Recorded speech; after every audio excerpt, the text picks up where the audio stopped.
Sounds like the Phantom Troop, doesn't it? Ooh. Oh. Beautiful stuff. Look at this.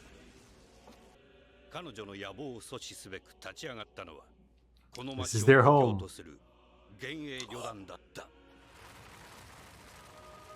How cool is he? Look at him.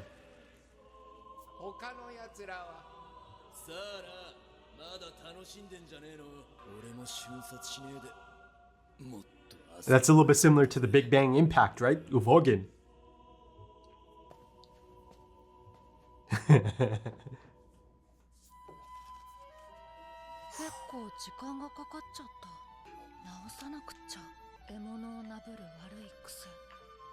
Beating my targets, eh? He is a Zoldyck after all. Oh. Whoa.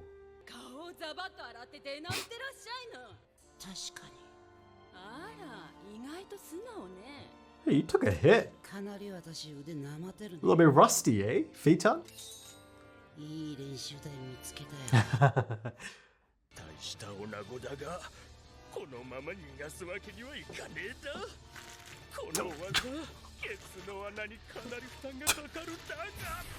I feel like Togashi's trolling me at this point. Oh god.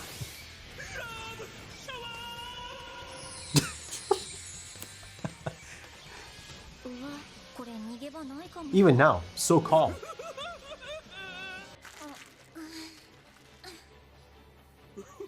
Maybe a slight bit of panic at this point.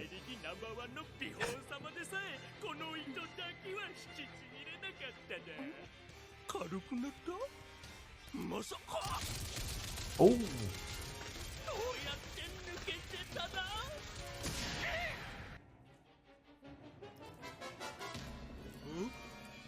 Oh, look at him, he's dazed. Oh. Wow, that is beautiful. That's how she escaped. Of course. A bit of that.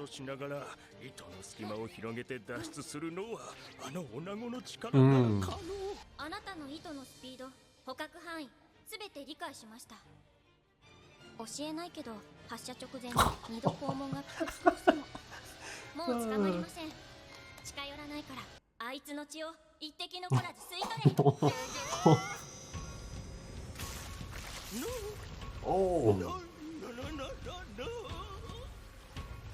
Oh, I love the effect there. Please stop showing me that. Ah, look at this, look at this. Right, and it really sells it, doesn't it? There's still a bunch of holes at the bottom there. She did a number on him, right?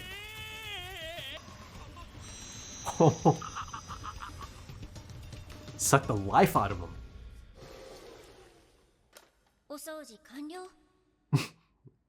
Of course. The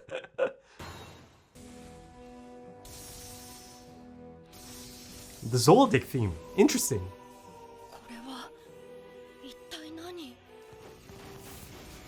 Look at this. Take it in, Kaluto. But this is a Zoldyck though, right? He is rusty quite a bit, huh?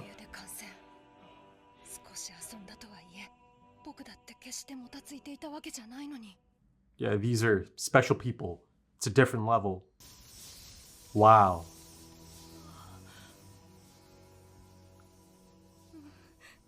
Whoa. Ah. A few different reactions. Oh. Completely different level, yeah? A lot of interesting reactions there, right? New look. No sugarcoating.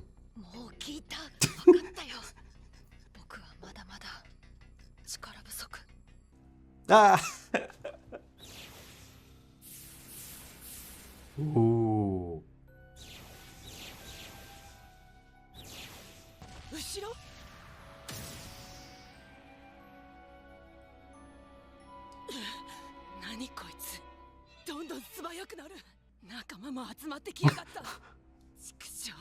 Yeah, it's the last stand for Zazan.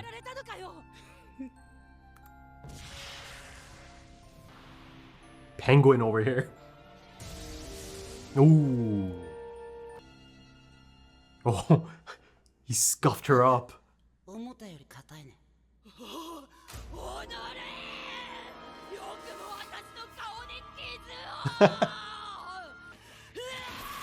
Holy shit. That's permanent? Surely, right? Unless you can grow it back. Oh god. The true form, or the final form. Look at this. Beauty and the Beast. Quite the range.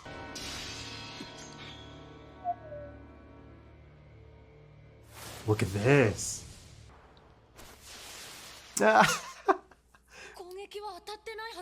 More fan service. For everyone. コーデの攻撃があだになったな。オーラをコーで一点集中させたのにノーダメージってのはフェイタンの想定外。計算違いで念のガード。Oh, he thought it's a surefire kill. ほとんど生身の状態。This is good for Kaluto. オーラの使いどころをよく知ってやがる。伊達に女王を名乗ってないね。この体に好きなんかないんだよ。 That's the trade-off, I suppose. はあ？なんだ？競争って言ったろ。あいつがやられたら次のやつが行けばいい。They know he's not gonna lose. 次は誰？ここに着いたのは俺と同時だろ。バカ。俺はお前が戦い終わ Adorable. 待ってたんだろうが。まあまあ。じゃあコインで。 But really quite perplexed at the moment. 絶対変。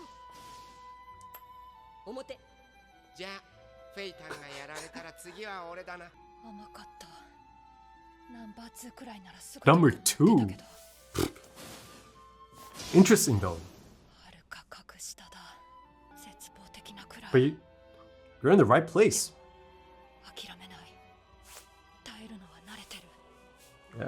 Zoldyck.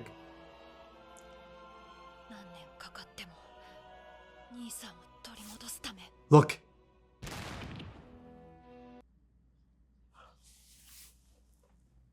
They didn't specify the brother, right? Deliberate.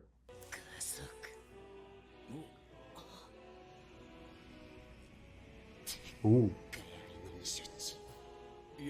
2 sets of subtitles, Japanese as well. あいつ、君と周りとか関係なく能力出すから。あいつの能力は範囲が広いし。 See, this makes sense. Explaining it out loud, but it makes sense because it's for Kaluto, right? This time. The Zoldyck theme again.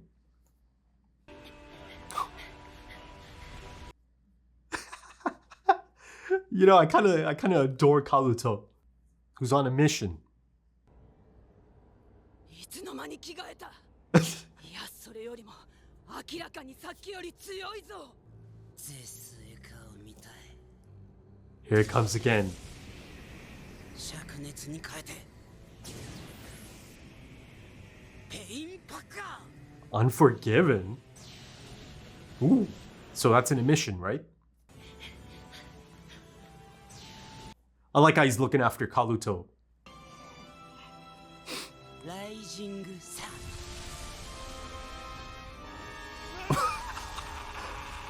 First Jupiter, then the sun. I've got the Big Bang impact. So it's an emission, but did he transmute it? Right? Into the sun? The sun. I'm guessing that outfit is protecting him. Cool.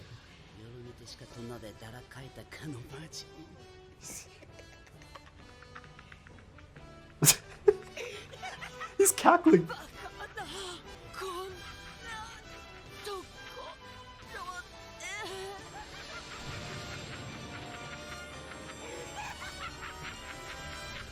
They're stuck in Mars. I'm pretty sure, right at the end there. Just a bit.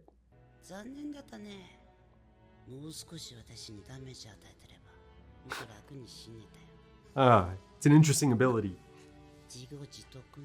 やはり女王が死んでも体はもう元には戻らねえようだな。 Oh, there's the research. 解放されてるみたいだけどね。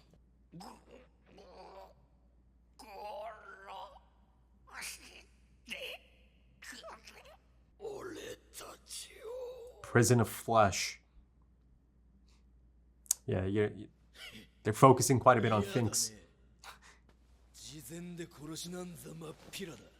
かかってこいよ、 Ah, and that's how he honors them. These are citizens, after all, of Meteor City, right? おめえら腐ってもここの住人だろうが最後まで根性 Just like they did, yeah.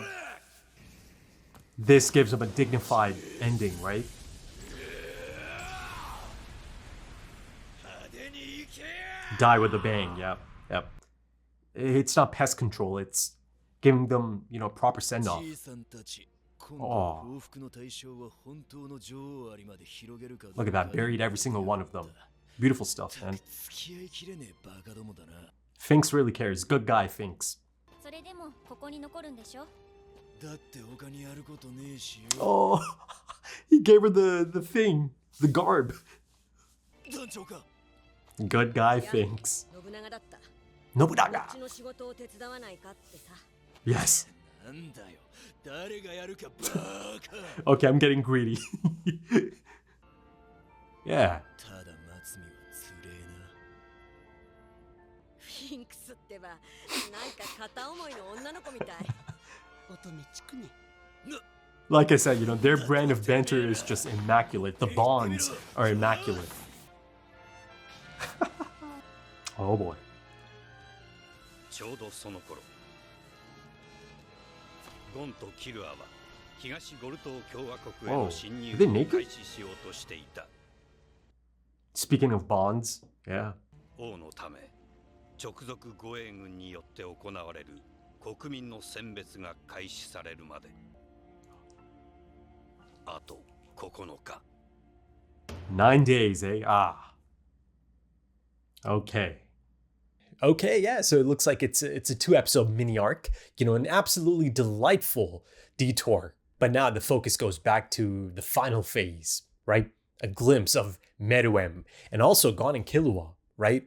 In the process of infiltrating. Now, I'm guessing that most likely it's probably quite a simple reason, them being naked. Just, they don't want their clothing to be drenched, right? Because they do have to put it on again. But also, at a base level, I'm sure that Zetsu is at play as well.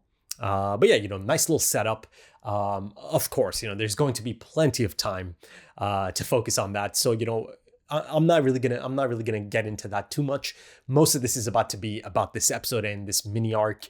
The Phantom Troop deserves it.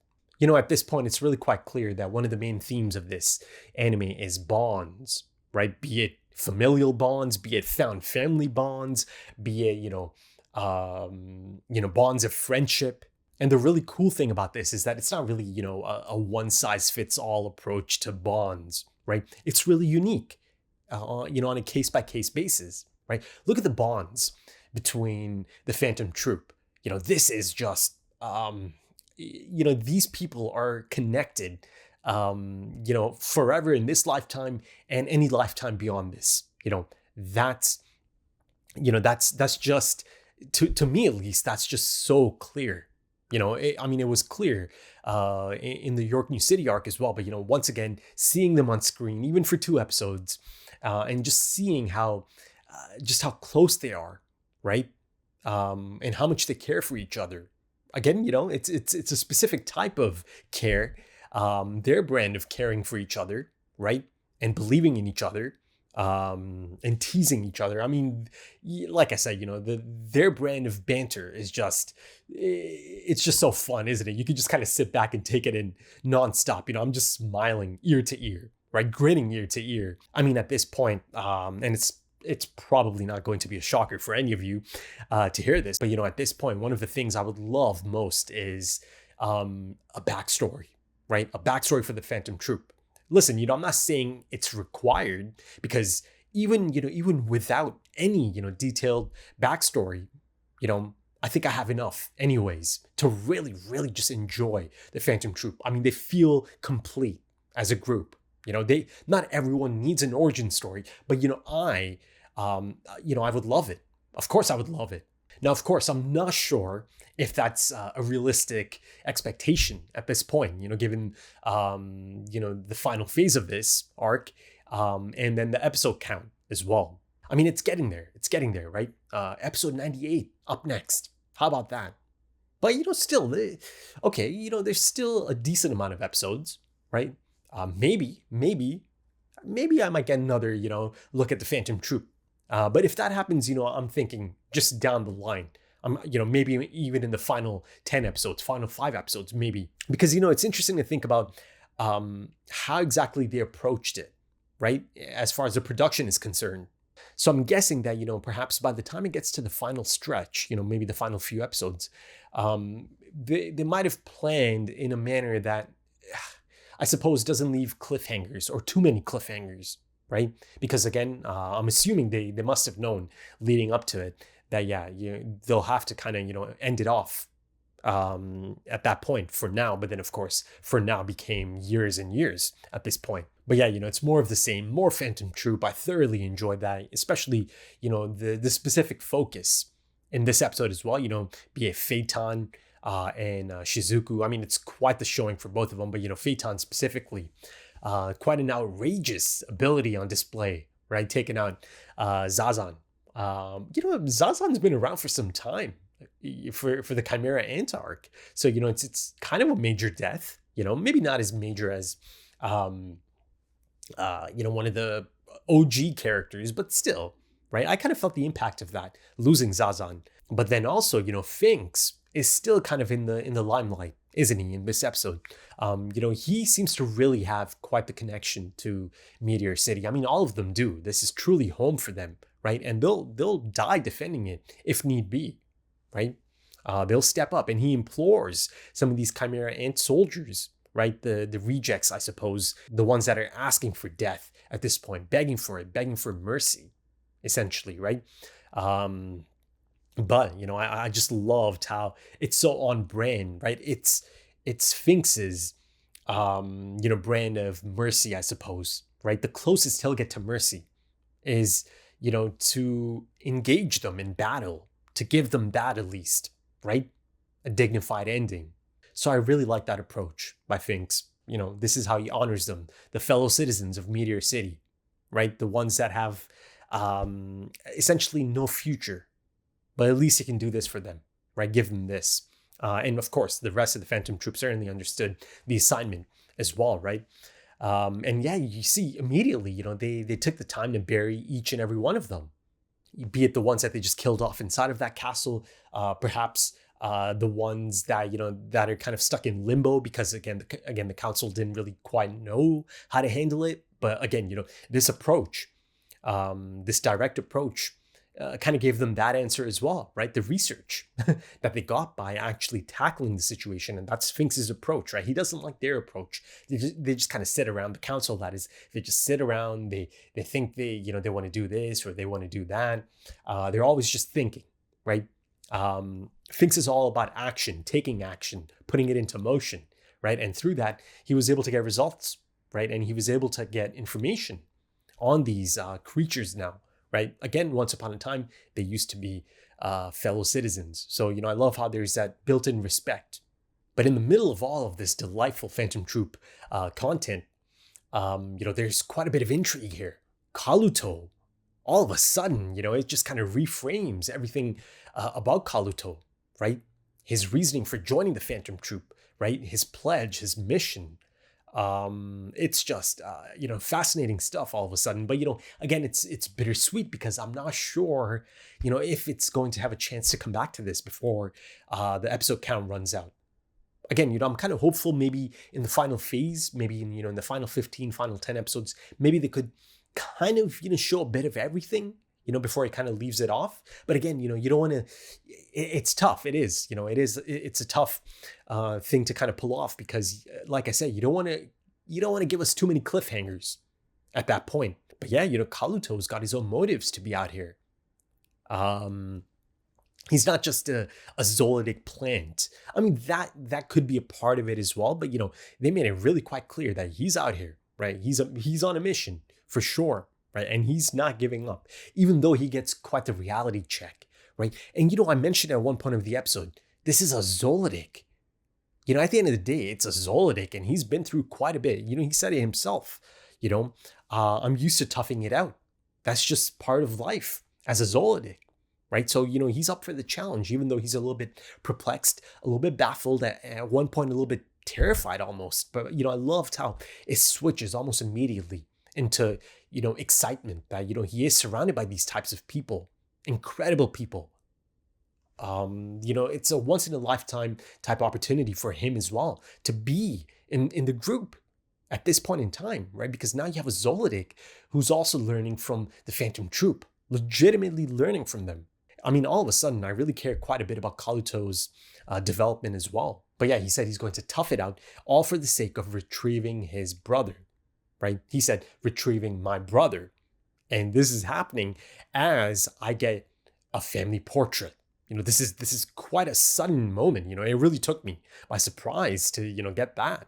The portrait. Now it lingers quite a bit, long enough that you're able to take all of it in, right? The placement and the things that really stand out as well. Of course, Killua is front and center, as expected, the crown jewel of the Zoldycks, the future of the Zoldycks, right? And then on either side, you've got the big homie, Miluki, and then you've got Illumi on the other side. And of course, on his shoulder is their mother. And holding on to the mother's dress is Kaluto. And then there is the mystery sibling who still remains a mystery. And at this point, it's a thing. Now it's become a thing, right? It's a significant thing, actually, right? Because up until this point, I had the silhouette shot, right? And there, you can infer quite a bit, right?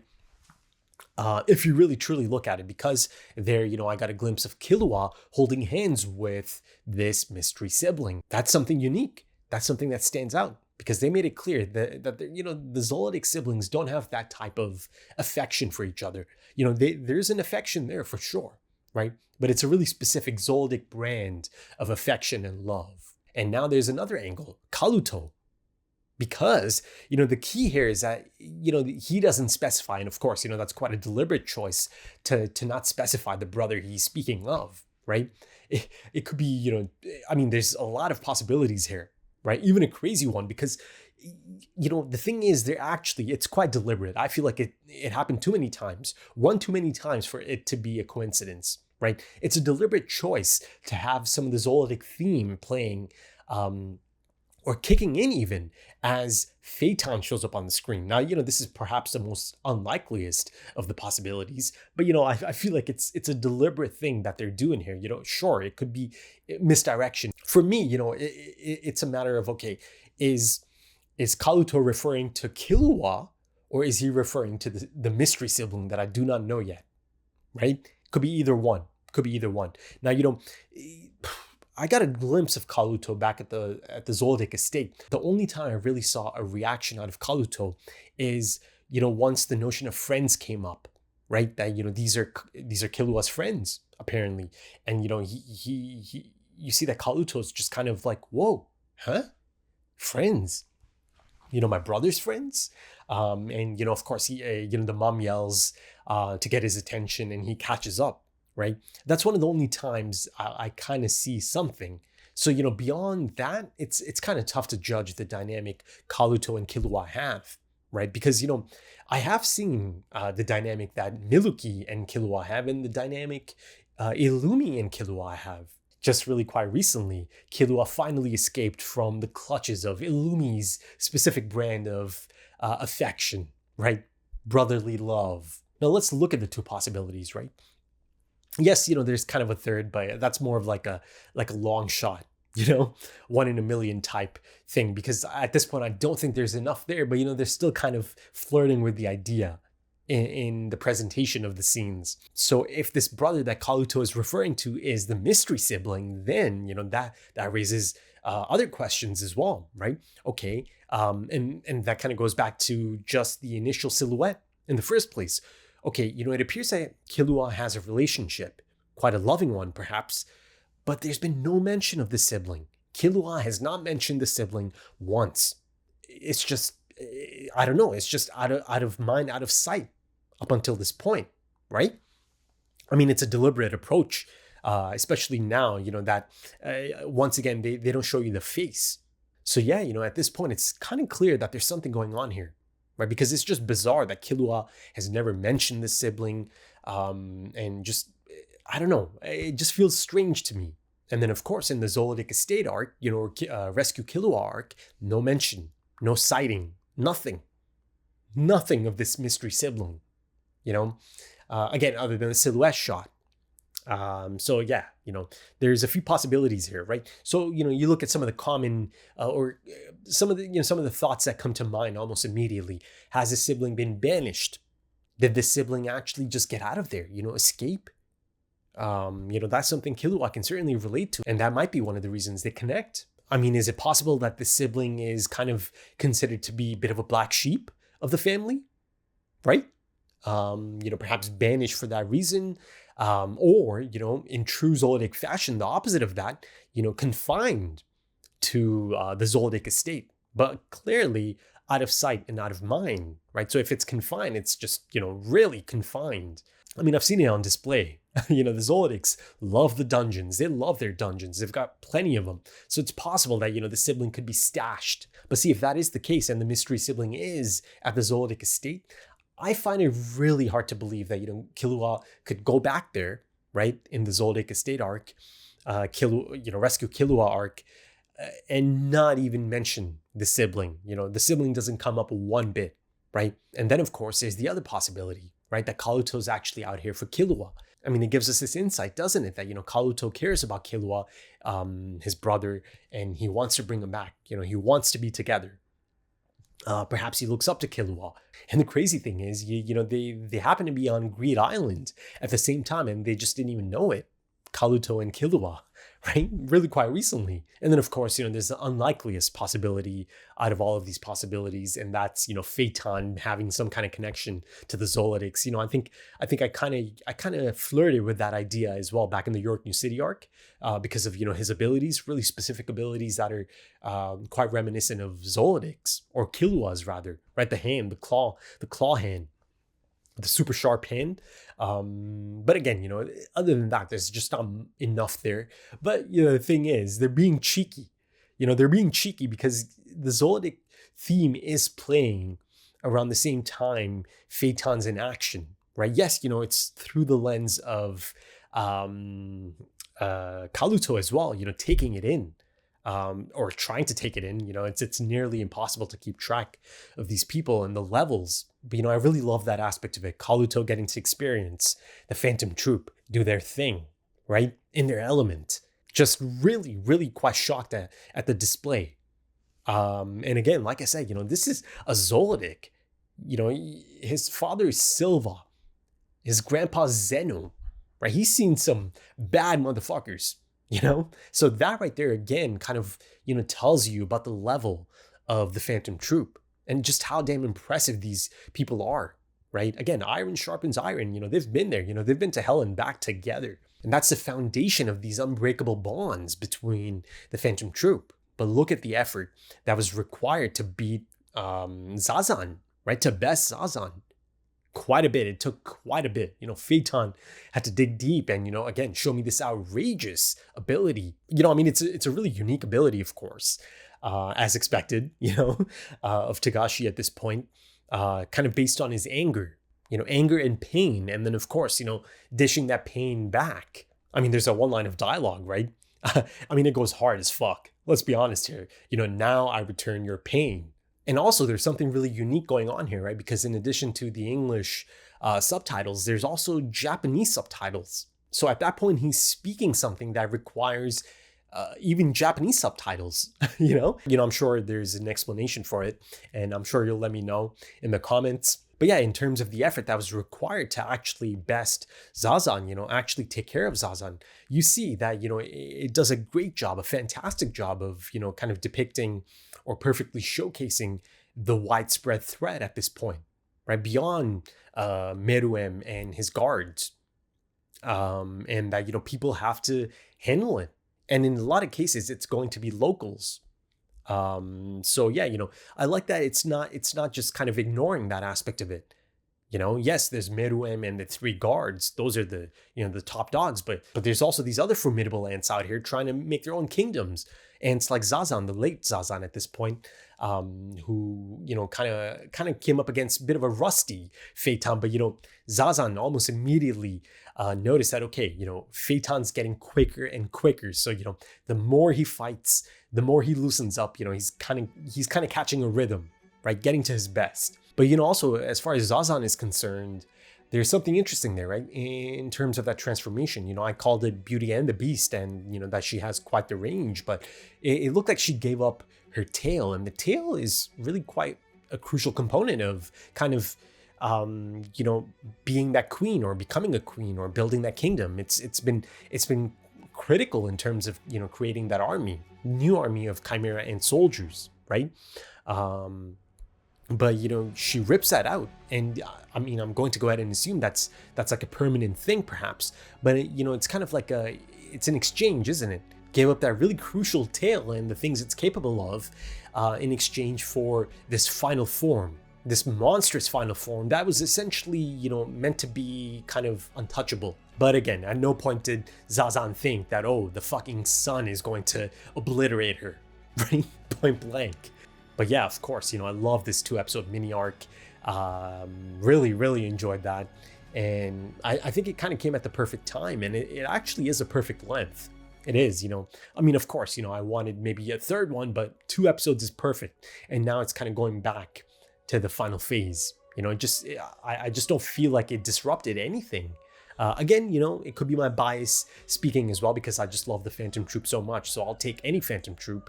So, I've been quite excited. So it'll be interesting to see other people's opinions on this, right? Or takes on this. People that might not be the biggest fans of the Phantom Troop. But yeah, that wasn't the case for me. And, I had a fun time in these past 2 episodes. But yeah, if you enjoyed that, consider dropping a like, consider dropping some comments, give me your thoughts. If you are interested in early access or timer-based full length or full opacity, consider checking out the Patreon page and, potentially supporting the channel as well in the process.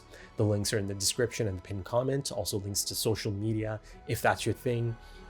Right then, thank you so much for joining me, folks, and thank you for your time, because time is precious. It really is. And I do hope to see you again soon for the next one. Until then, take it easy.